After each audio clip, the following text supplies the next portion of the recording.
Okay, this is a quick recap of Below Deck. I've not been feeling well for the past week or so, so we're just going to dive right in and keep going. Kelly asked Janice on a date. They have a date. That seems to be pretty much it. The preview implied that something weird happened or didn't go as expected. He spilled some champagne on the floor, which I guess was the big deal, which is why the episode is called Premature Corkulation.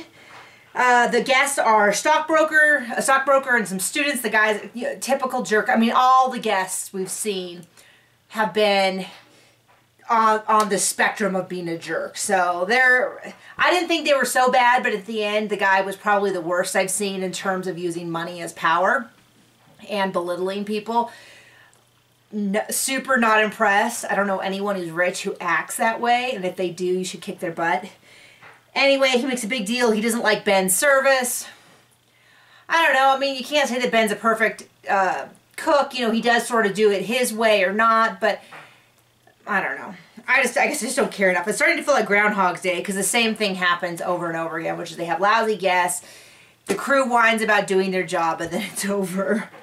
Anyway, the one big thing is that they do students one night, and the guy and his girlfriend, who's like 19... It's legal, but it's just weird.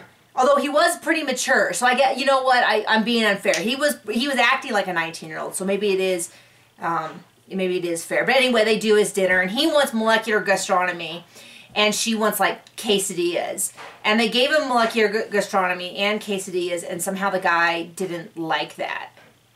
So I don't know what the deal was with that. Anyway, Ben pulls Amy to do the romantic dinner.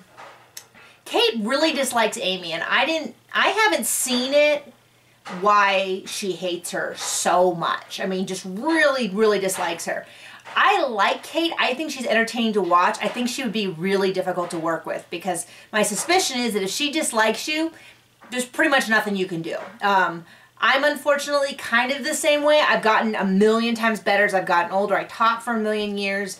And so I had to kind of get over that with students that got on my nerves because it's not fair to them as a teacher if you don't like them. Anyway, my impression is that she doesn't like certain people. She doesn't like Amy. All of Kat's stuff she overlooks. All of Amy's stuff, it's worth throwing her off the boat. Anyway, the guests leave. Ben has this big, huge breakdown. I'm guessing he's drinking. That's going to be my guess. And everybody else went out to dinner, and then they all started talking. Kate started saying how she likes Amy as a person. She doesn't. But she never wants to work with her again, which she doesn't. And everyone's like super like, wow, that's really uncomfortable. And then they leave. So I guess we have one episode left, which I'm actually really excited about because I'm just not really that into the show. Anyway, see you guys soon.